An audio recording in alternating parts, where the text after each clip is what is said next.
हम लोग पिछले क्लास में परावर्तन के नियम विषय में विस्तार पूर्वक जानकारी लिए हैं।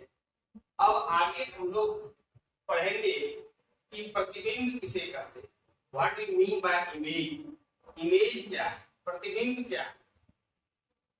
तो किसी बिंदु स्रोत से आती प्रकाश की किरणें हम लोग बारीकी से समझेंगे, एक एक शब्द का मतलब समझेंगे और रटना नहीं, हम लोगों को समझना है और हर चीज सीखने का प्रयास करना है।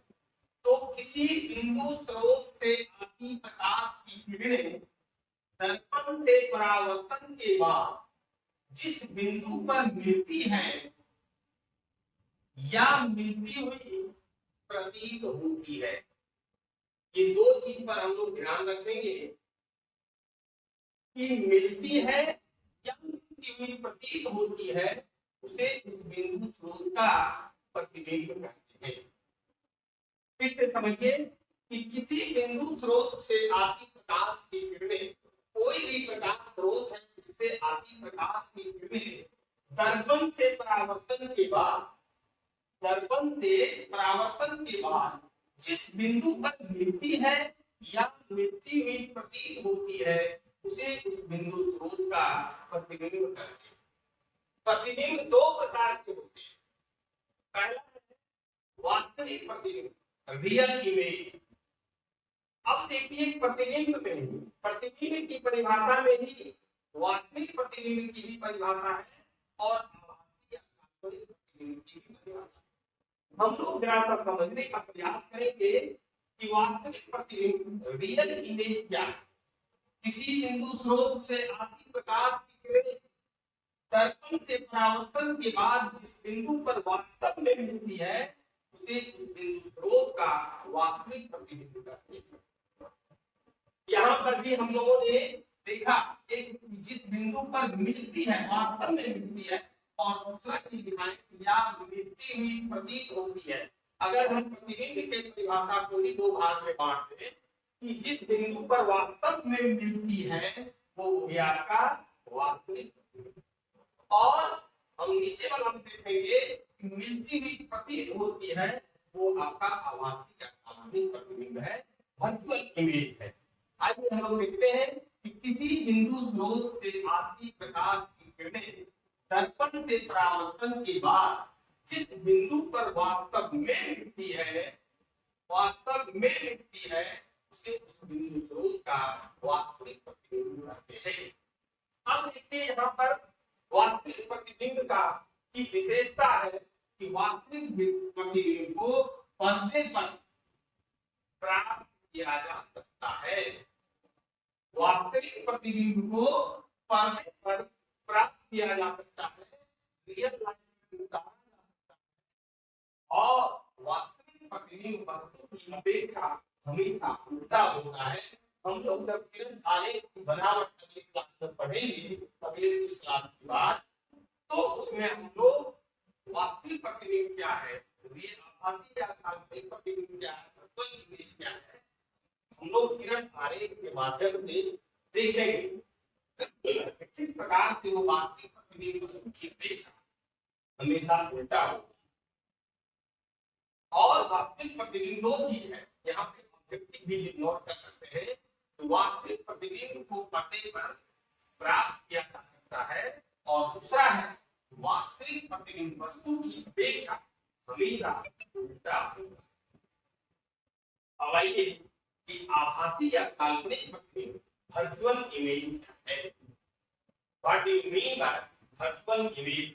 अब देखिए इसी परिभाषा को दो भाग में बांट दिए कि किसी बिंदु स्रोत से आती प्रकाश की किरणें दर्पण से परावर्तन के बाद जिस बिंदु पर मिलती है, उसे उस बिंदु स्रोत का वास्तविक प्रतिबिंब कहते हैं। ये अब इसी परिभाषा को दूसरा हिस्सा जो है कि किसी बिंदु स्रोत से आती प्रकाश की किरणें दर्पण से परावर्तन के बाद इस बिंदु पर मिलती हुई, इसको छोड़ दीजिए, मिलती हुई प्रतीत होती है, उसे उस बिंदु स्रोत का क्या है, यहाँ आई आभासी या काल्पनिक प्रतिबिंब का। वही चीज हम लिखे हैं कि किसी बिंदु स्रोत से आती प्रकाश की किरणें परावर्तन के बाद जिस बिंदु पर मिलती हुई प्रतीत होती है उसे उस बिंदु स्रोत का आभासी या काल्पनिक प्रतिबिंब कहते हैं। ठीक उसी प्रकार से जस्ट वास्तविक प्रतिबिंब का ये उल्टा होता है। वास्तविक प्रतिबिंब में हम लोगों ने पढ़ा ये पर्दे पर प्राप्त किया जा सकता है, जबकि आभासी या काल्पनिक प्रतिबिंब को पर्दे पर प्राप्त नहीं किया जा सकता है। आभासी या काल्पनिक प्रतिबिंब को पर्दे पर प्राप्त नहीं किया जा सकता है, रियल लाइफ में इसको नहीं उतारा जा सकता है। और दूसरा है कि आभासी प्रतिबिंब वस्तु की अपेक्षा हमेशा क्या होता है, सीधा होता है। यहाँ हम लोगों ने क्या देखा कि उल्टा होता है। यहाँ पर हम लोगों ने देखा कि उल्टा होता है वास्तविक प्रतिबिंब, जबकि आभासी या काल्पनिक प्रतिबिंब सीधा होता है ना। फिर से एक बार देखिए, किसी बिंदु स्रोत से आती प्रकाश की किरणें के बाद जिस बिंदु पर मिलती हुई प्रतीत होती है, यानी वास्तव में मिलती नहीं है, उसमें हम लोग देखेंगे किरण आरेख की बनावट में डॉटेड लाइन से उसको दिखाया जाता है। वास्तव में मिलती नहीं है, हम मिलती हुई प्रतीत होती है, तो उसे उस बिंदु स्रोत का आभासी प्रतिबिंब कहते हैं। जिसमें वास्तव में मिलती है उसको वास्तविक प्रतिबिंब को पर्दे पर प्राप्त किया जा सकता है। वास्तविक प्रतिबिंब वस्तु की अपेक्षा हमेशा उल्टा होता है, जबकि आभासी या काल्पनिक प्रतिबिंब को पर्दे पर प्राप्त नहीं किया जा सकता है। आभासी प्रतिबिंब वस्तु की अपेक्षा हमेशा सीधा। और ये आगे के क्लास में हम लोग किरण आरेख की बनावट पर पढ़ेंगे, तो उसमें और क्लियर करेंगे कि वास्तविक प्रतिबिंब किस प्रकार से वास्तव में मिलती हुई प्रतीत होती है, सॉरी मिलती है, किस प्रकार से वस्तु की अपेक्षा हमेशा उल्टा होता है, उसको भी देखेंगे। और आभासी प्रतिबिंब में देखेंगे कि किस प्रकार से वास्तव में मिलती नहीं है बल्कि मिलती हुई प्रतीत होती है, उसको देखेंगे हम लोग। और फिर आभासी प्रतिबिंब वस्तु की अपेक्षा हमेशा सीधा होता है, इसको भी हम लोग देखेंगे।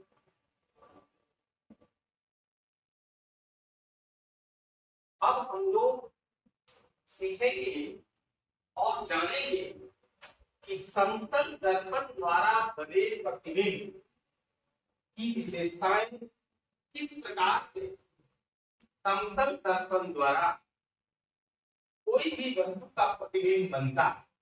समतल दर्पण सबसे पहले ये जान लीजिए हम लोग कि समतल दर्पण का प्रयोग हम लोग करते हैं अपना बाल संवारने के लिए, चेहरा देखने के लिए, मेकअप करने के लिए। और उसी से रिलेटेड हम लोग अभी बात करेंगे कि समतल दर्पण द्वारा बने प्रतिबिंब की क्या विशेषता है, किस प्रकार से बनता है, और प्रैक्टिकल भी हम करके रियल लाइफ में भी देख सकते हैं।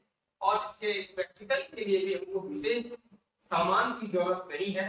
सब लोगों के घर में दर्पण है और समतल दर्पण है, जिसका इस्तेमाल हम लोग अपने चेहरा देखने के लिए, बाल संवारने के लिए करते हैं। उसका परावर्तक सतह बिल्कुल प्लेन होता है, समतल होता है। आइए हम लोग देखें, एक दर्पण लिए हैं M और इस दर्पण पर बिल्कुल दर्पण के लंबवत हम लोगों ने एक वस्तु रखा है OM, और ये बिंदु O जो है ये प्रकाश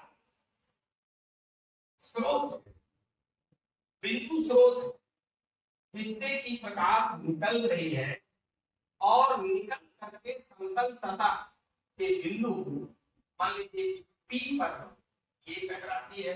यहाँ पे आपतन बिंदु हो गया क्या P, P जो है वो हो गया परावर्तित किरण, PN जो है वो अभिलंब हो गया। पिछले क्लास में हम लोगों ने पढ़ा। ये जो एंगल OPN है ये एंगल I है, एंगल ऑफ इंसिडेंस है, आपतन कोण है, जो पिछले क्लास में हम लोगों ने पढ़ा। इसके बाद ये जो आर देख रहे हैं एंगल एनपीबी, ये आपका परावर्तन कोण है, एंगल ऑफ रिफ्लेक्शन है। अब यहाँ पर जो विशेष रूप से हम लोगों को देखना है कि ये जो किरणें लंबवत समतल सतह पर पड़ रही है, पिछली क्लास में हम लोगों ने पढ़ा कि किसी समतल सतह पर लंबवत पड़ने वाली किरण प्रकाश का परावर्तन के बाद वह उसी पथ पर वापस लौट जाती है। ये देखिए उसी पथ पर वापस यहीं से लौट जाती है, यहीं से रिफ्लेक्ट हो जाती है, परावर्तन हो करके, इसलिए ये नंबर है, इसके बीच का जो कोण है वह 90 डिग्री। अब यहाँ पर देखिए कि यहीं पर देखिए अभी जो हम लोग पढ़ रहे थे आभासी प्रतिबिंब यहाँ पर बनता हुआ दिखाई पड़ रहा है। ये डॉटेड लाइन से दिखाए हैं, ये वास्तव में मिलती नहीं है बल्कि मिलती हुई प्रतीत हो रही है ना। तो ये एम इसका प्रतिबिंब है, एम वो वस्तु है। अब यहाँ पर एक चीज हम लोगों को पता चला है कि बिंदु O अगर वस्तु है उसका प्रतिबिंब आई पर बन रहा है। अब देखिए कि अगर आप वस्तु दूरी देखेंगे जितना है, आप रियल लाइफ में भी सामने रखिए दर्पण को, आप अपने चेहरा से जितना उसको नजदीक लाएंगे अंदर में जो प्रतिबिंब बनता है वो भी आपको लगेगा बहुत निकट आ रहा। अगर आप उसको दूर करते जाएंगे आपको भी लगेगा कि प्रतिबिंब जो चेहरा दिख रहा है वो दूर होता चला जाएगा। आप उंगली को ही अपने दर्पण के सामने रखेंगे, जो दर्पण से आप उंगली को दूर हटाते जाएंगे उंगली का जो प्रतिबिंब बना वो भी दूर होता चला जाएगा। और जो आप दर्पण से उंगली को सटाते जाएंगे या इस कलम को सटाते जाएंगे उधर से लगेगा कि वो भी सटते आ रहा है। कहने का मतलब हुआ कि बहुत ही ऑब्जेक्टिव के लिए भी इम्पोर्टेंट है कि वस्तु दूरी बराबर प्रतिबिंब दूरी होता है। किस केस में? समतल दर्पण द्वारा जो प्रतिबिंब बनता है उस केस में। ये काफी इम्पोर्टेंट चीज है, काफी महत्वपूर्ण चीज है, आपको ऑब्जेक्टिव में भी पूछा जाता है, बराबर बोर्ड के एग्जाम में या फिर कॉम्पिटिटिव एग्जाम में भी। दोनों पॉइंट ऑफ व्यू से ये आपका इम्पोर्टेंट है। अब आइए हम लोग देखते हैं ये जो प्रतिबिंब देखा या हम लोग जो चेहरा सामने देखते हैं उस स्थिति में भी समतल दर्पण द्वारा जो बनता है प्रतिबिंब, उस प्रतिबिंब की विशेषताएं बहुत ही इंपॉर्टेंट नेचर की जानकारी है और इसको रखना चाहिए, सबके लिए बहुत इंपॉर्टेंट है। तो प्रतिबिंब दर्पण के पीछे बनता है। हम दर्पण सामने भी रख करके देखेंगे कि हमारा चेहरा दर्पण के पीछे यानी अंदर लगता है कि दर्पण के अंदर, दर्पण के पीछे बन रहा है। दूसरा है कि प्रतिबिंब का आकार वस्तु के आकार के बराबर होता है। अगर हम चेहरा ही अपना देखते हैं, जितना बड़ा नाक है या लंबाई नाक का है, आंख जितना बड़ा है या चेहरा जितना लंबा चौड़ा है, ठीक आपको उतना ही दिखता है। अगर आप इस कलम को भी अगर दर्पण के सामने रखते हैं तो दर्पण का जो आकार है, लंबाई चौड़ाई ऊंचाई से उतना ही आपको दर्पण के अंदर भी दिखता है।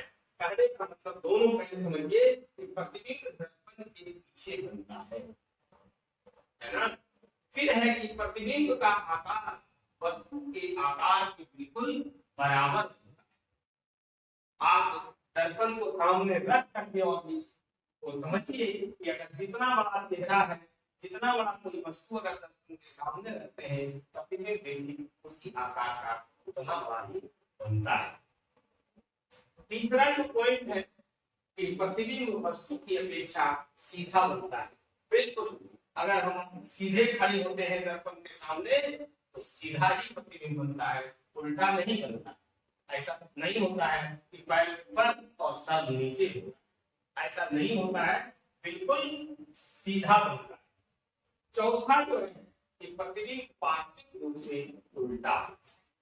हम एक फिगर के माध्यम से भी समझाने का प्रयास किए हैं कि अगर कोई कार्ड है और उस कार्ड पर अगर आर लिखा हुआ है और अगर आप उसको दर्पण के सामने ले जाते हैं तो वो पार्श्विक रूप से आपको उल्टा नजर आएगा।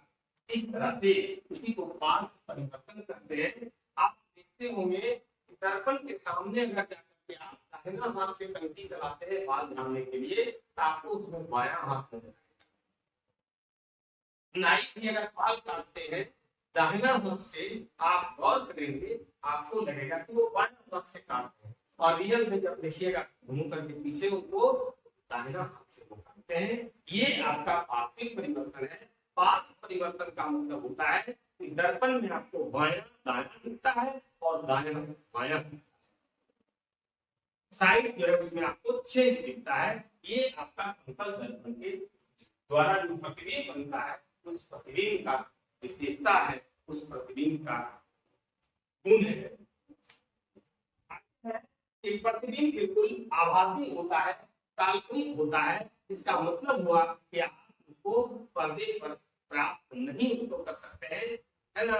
वो आपको यहाँ भी देखिए, अभी हम लोग पीछे चर्चा किए थे कि किसी बिंदु स्रोत से आती प्रकाश की किरणें दर्पण से परावर्तन के बाद जिस बिंदु पर मिलती हुई प्रतीत होती है वास्तव में मिलती नहीं है, उसे हम आभासी या काल्पनिक प्रतिबिंब कहते हैं। यहाँ पर आप देखिए ये जो काल्पनिक प्रतिबिंब बन रहा है वास्तव में मिलती नहीं है बल्कि मिलती हुई प्रतीत हो रही है, रियल में मिल नहीं रही है। हम लोग डॉटेड लाइन इसको दिखाए हैं और आगे की क्लास में हम लोग पढ़ेंगे और कंसेप्ट क्लियर बिल्कुल करेंगे कि वास्तविक प्रतिबिंब और आभासी प्रतिबिंब में किस प्रकार से वास्तविक प्रतिबिंब वास्तव में मिलती है जबकि आभासी प्रतिबिंब वास्तव में मिलती नहीं है बल्कि मिलती हुई प्रतीत होती है। वास्तविक प्रतिबिंब हमेशा वस्तु की अपेक्षा सीधा होता है जबकि काल्पनिक प्रतिबिंब वस्तु की अपेक्षा हमेशा उल्टा होता है। ये हम लोग आगे के क्लास में किरण आरेख की बनावट जब ये करेंगे और दर्पण के सामने विभिन्न दूरियों पर जब वस्तु को रख करके देखेंगे और उसका जब किरण आरेख खींचेंगे वहां पर हम लोग क्लियर करेंगे। इस प्रतिबिंब दर्पण से उतना ही पीछे बनता है जितना वस्तु दर्पण से आगे रहता है। इस पर अभी भी चर्चा की थी, उंगली का उदाहरण दिए थे कि दर्पण के सामने अगर आप कलम को ही रखते इस तरह से जो आप पीछे खींचेंगे प्रतिबिंब लगेगा पीछे चलते जा रहा है। अगर आप इसको आगे बढ़ाते रहेंगे तो प्रतिबिंब भी लगेगा दर्पण की ओर ही आ रहा है। इस तरह से हम लोग ने आज सीखा समतल दर्पण द्वारा बने प्रतिबिंब किस प्रकार से प्रतिबिंब बनता है। तो हम लोग ये जानेंगे कि समतल दर्पण द्वारा जो प्रतिबिंब बनता है वो आभासी बनता है और सीधा बनता है। इसको वास्तविक ये जो है पर्दे पर प्राप्त नहीं कर सकते हैं, है ना। और इस तरह से बहुत सारा विशेषता इसको देखे हैं, विशेषता पढ़े हैं। समतल दर्पण द्वारा बने प्रतिबिंब पार्श्विक रूप से उल्टा होता है। आपको बायां बायां दिखेगा, दाहिना साइड बायां साइड दिखेगा। और सबसे जो इम्पोर्टेंट है कि समतल दर्पण द्वारा बने प्रतिबिंब में क्या होता है, वस्तु दूरी और प्रतिबिंब दूरी दोनों ही समान होता है। आज की क्लास में बस इतना ही। धन्यवाद।